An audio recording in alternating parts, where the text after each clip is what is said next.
So it's okay to call him Panchito Pistoles again? I thought Disney had to rebrand him as Panchito Romero Miguel Francisco Quintero Gonzalez III. I mean, if they're even using his old name Pistoles here, where are his pistols? Also, I always thought that the complete removal of guns from cartoons is kinda silly.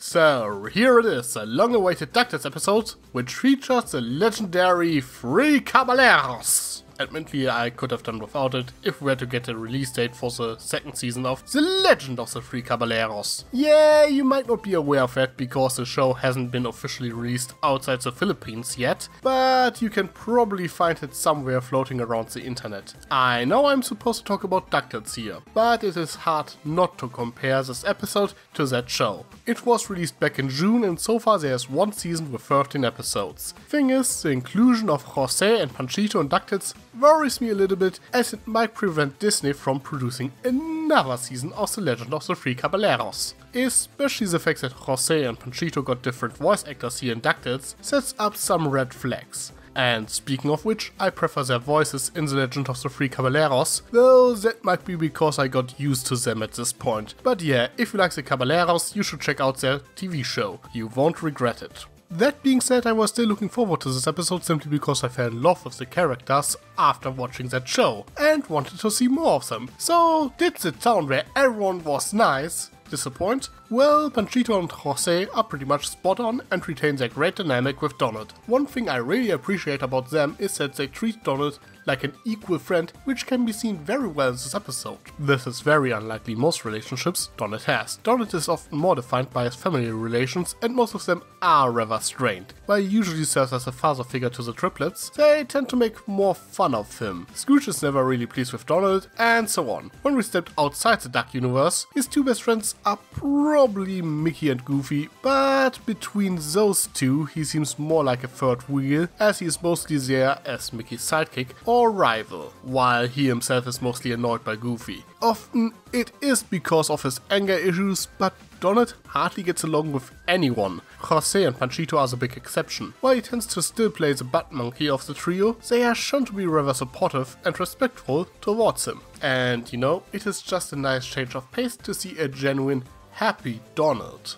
This episode makes a rather decent case for that. Just as he lies to them about his fortune to impress them, they lie to him to get his approval. There is a mutual respect between them, and they don't want to disappoint each other. And it shows that despite their overall differences, they share some rather similar flaws. Besides that, they are simply fun to have around.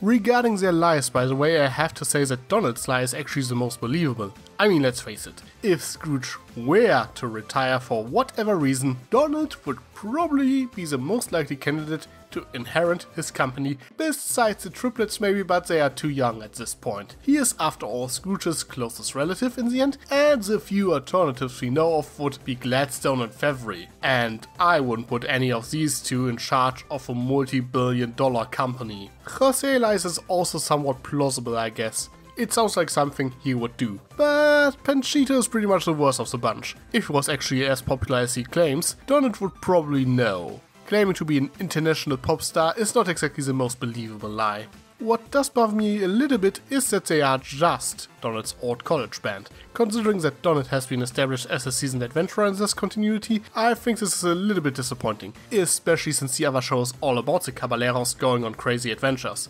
So I don't quite get why Jose and Panchito can't be adventurers as well, and I think this might have held the attention of the triplets for a bit longer. Yeah, the inclusion of Huey, Dewey, Louie and Webby was easily the worst aspect of this episode.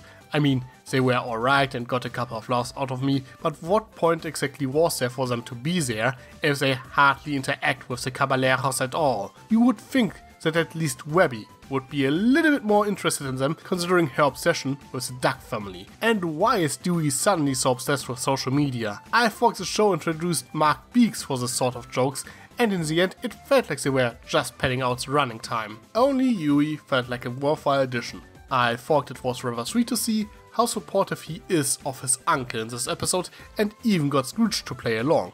In the end, they could have kept him in the episode, I guess. It is not like the reboot needs all 3 triplets at the same place. So I don't know why they had the other 2 tag along if they aren't doing anything with them. Speaking of Scrooge though, he was fun in this episode as well. It was funny to see him play the butt monkey for once, when this is usually more Donald's job, and I think it is good to emphasize his sheep nature once in a while. His greed is so downplayed in this adaptation that it is hardly a part of his character at all. I like that DuckTales is focusing more on the adventurous side of his character, but it is still his defining character flaw, and I think it should be acknowledged as such. And it's just really funny how this old man pretends to be an even older man. Another thing that kinda bothers me about this episode is that, again, it's not so much about the characters going on an adventure than just going on vacation only for some weird stuff to happen. Not really a fault of this episode in particular, but it is just something I notice about the show in general. All the adventures and treasure hunts happen off screen for some reason. Instead, they are seemingly just attracting the weirdness. There's a difference, okay? That plant monster was pretty cool though, but I have to say the most amazing thing about this plant is not that it can imitate an entire town of people, but that it is apparently a pretty good cook. I mean, it did serve actual overpriced food at that restaurant. And then there's of course a final confrontation between the 3 Caballeros and the plant, and oh boy, this version of the 3 Caballeros is pretty sweet. While I personally like the more fast-paced version that is used as the opening for the Legend of the 3 Caballeros, there's little to complain here, and I like that the animators paid homage to the original movie in this song by recreating a couple of shots from the original movie. One thing I think is kinda interesting is how the wool sequence is also colored differently, and Donald appears to wear a blue uniform, which is more in line with his classic look. That made me sort of wonder why he's still wearing that black sailor suit. I know it's a homage to the comic in which he wears black, but according to the show, it's the uniform of Glomgold's company. It's just a bit weird now that I think about it that he's still wearing it. Besides that, it also made me realize that the 3 Caballeros are color-coded in the same way as Huey, Dewey and Louie, red, blue and green. Considering that the reboot likes to show parallels between the triplets and the other members of the Duck family, it might indicate that they are maybe a bit more similar to Donald's than they are aware of. Well, and with that being said, let's wrap things up. While I do have some minor complaints about this episode, I enjoyed it a lot and it is easily one of my favorites so far. It was finally a Donald-centric episode again after he was sidelined throughout season 1. They captured the Caballeros perfectly and the comedy was great. The only thing that really bothers me is a subplot with Louie, Dewey and Webby that doesn't really serve any purpose. But what about you? Did you like this episode? Anything that bothered you? Let me know in the comments. I am Tricky Fox. Stay foxy. Sly as a fox, you got me under your spell. But you know I'll never tell that I know you know so well. Sometimes